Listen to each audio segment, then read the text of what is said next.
welcome to Two Fat Brokers podcast or videocast. I'm Ben from Abu Dhabi. Barney from Dubai.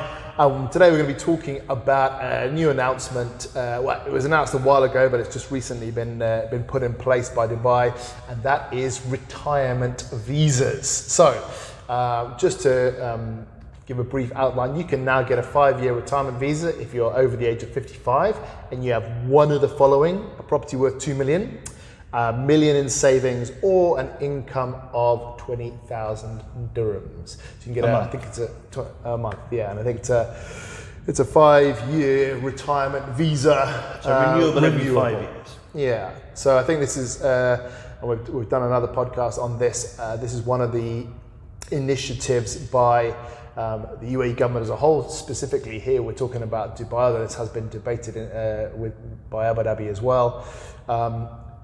In an attempt to get people to stay in the Emirates longer, spend their money here, because obviously if you've got a job here and you lose your job or you retire, you have to go back to your home country, even if you were born here, if you're not a citizen. So it's an attempt by the government to get people to stay here longer, even if they're not productive working members of society. But they do have an income of 20,000 dirhams a month.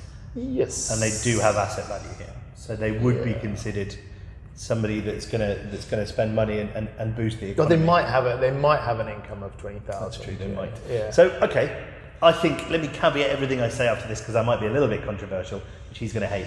I think it's fantastic that the UAE are creating these kind of initiatives to persuade people to be here longer. Obviously, we've got the investment visa, we've got the gold card, now we've got the retirement visas. My question is, who would retire to the UAE when the cost of living, not necessarily housing, but the cost of living is so expensive? And again, anecdotally, I have a friend of mine who's been here for a couple of weeks, and he has been living in a hotel, not a particularly expensive hotel, and he's managed to spend about 20,000 dirhams having been here for 15 days. Wow. Yeah. That's good going. I mean, that's dinners, that's lunches, and I think if you go to many other major cities, the cost of living is exponentially less. Well, it's a choice, right? I mean, some people might have been born in Dubai or Abu Dhabi, and their friends are here, so they want to stay here as opposed to go back, to wherever nominally their home is, or they might have lived here for 20 years and they want to stay. I think there's a lot cheaper cities here than here, but people come here, initially to work. But some want to stay, and if they want to stay, let them. It won't be for everyone. And my next question is, okay, so you have a investor's visa which are valid for 6 months and they're renewable, and I think they cost around 11,000 dirhams every 6 months. Now my question is, most people who retire into the UAE are not going to be here during the summer. Is that fair? Nobody really. I mean, unless it's your proper home. But yeah, I guess if you've got the option, you go on holiday. So how does it compare to an investor's visa, which is 6 months for 11,000 dirhams? I don't really know what an investor visa. What is that? So if you own a property, I think it's over 1 million dirhams, you're eligible for a 6 months investor visa. Okay. I mean, obviously you've got to renew that every 6 months. Yeah. Obviously you need a property with it. So if this is someone who doesn't have a property but has 1 million in savings or 20,000 dirham income, it might be valuable for them. But also it's a longer term security, right? It's 5 years as opposed to 6 months renewable. Presumably every 6 months you've got to re-qualify for it and reapply. I mean, the actual short-termness of it, even for 5 years, is still an issue.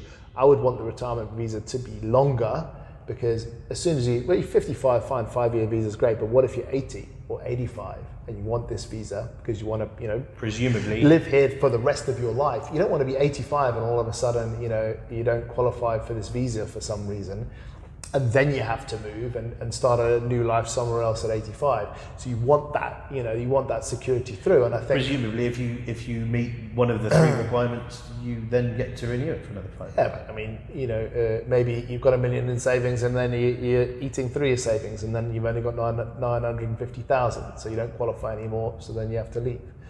So I think that's an issue.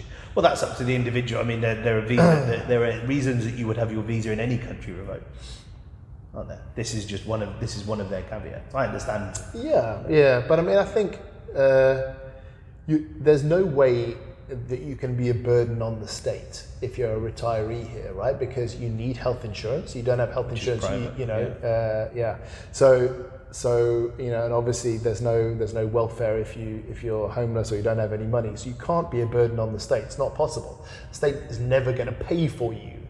Apart from in terms of police and roads and things like that, it's not going to pay for you if you run out of money.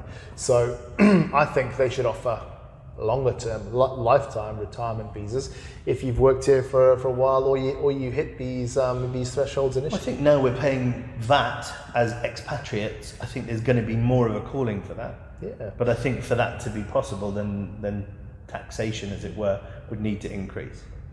I don't think so, because you're not a burden on the state. You're paying rent. You're taking up rent somewhere. But you're using buying the roads, food, electricity, air conditioning.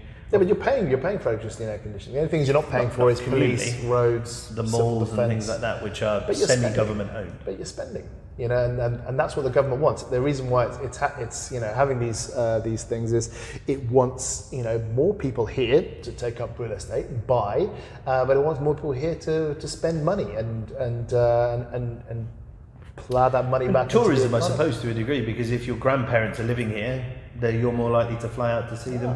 I mean, obviously, the UAE is a huge tourist destination. Yeah. So there's all of these residual factors that. And your grandparents will fly as well back to their home countries or wherever using one of the national carriers and come back again. Yeah. I mean, I don't see there's a downside to it, because you're just not a burden on the state. So I think it's a very positive thing, and actually in a way, it's a really interesting. Because right now, from coronavirus, a lot of people have lost their jobs and they've had to leave the country. Whereas, let's say, we're from the UK. If we lost our jobs in the UK, we'd stay and we'd rent and we'd spend money and we'd still be helping contribute to that economy. But here in the UAE, you lose your job, you've got to leave and go back to your home country. Unless you qualify for an investor visa. Unless you get a visa in another way. And so a lot of people talk about it's great to export unemployment, but only if you're having to support those unemployed people. So let's say we became unemployed here in the UAE, we wouldn't get support from the government. We wouldn't be a cost to the government, but we'd still be paying rent and buying things in malls and buying food and still be contributing to the economy for as long as we can. And then at some point we decide, we'll run out of money or whatever the case might be, and then we go back to our home country. So I think exporting unemployment for the UAE is not that valuable in the way, you'd love it if you were a UK or something and you could just send all your unemployed somewhere else, because they're a huge burden on the state, obviously. I don't really mean that to the UAE. It's free to keep unemployed people here. I mean, the only downside would be an increase in crime, I guess. So destitution. Yeah, exactly. But I think this visa is really a great thing, because you can see that the government is now wanting to change the look of the UAE from somewhere where you import labor because you need it, and once you're finished with that labor, you get rid of it, to actually importing people because of their spending power. I think it also shows that the UAE is starting to understand that they need to be a more inclusive society, and as much as exactly what you're just saying, they need. Because the indigenous population is not that big, and they have their own skill sets, they begin to realise that they need people to populate the city on a longer term basis. When I moved here and you moved here 12 years ago, this was a place where you came, you earned money, you sent it home, and you went home and you followed your cash, and there you retired or you did whatever.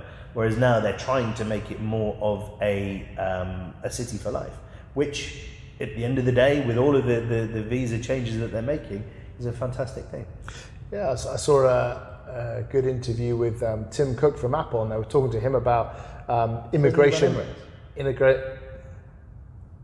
Tim Clark? Anyway, about immigration in the US, and obviously they're clamping down on immigration. And he said, listen, if I was president, I'd run this place like a business. I would import intellectual capital. I'd get the cleverest people, I'd get them to come and work in my country, and I get them to stay there, because some of the biggest. What China are doing, but they're just not letting you leave.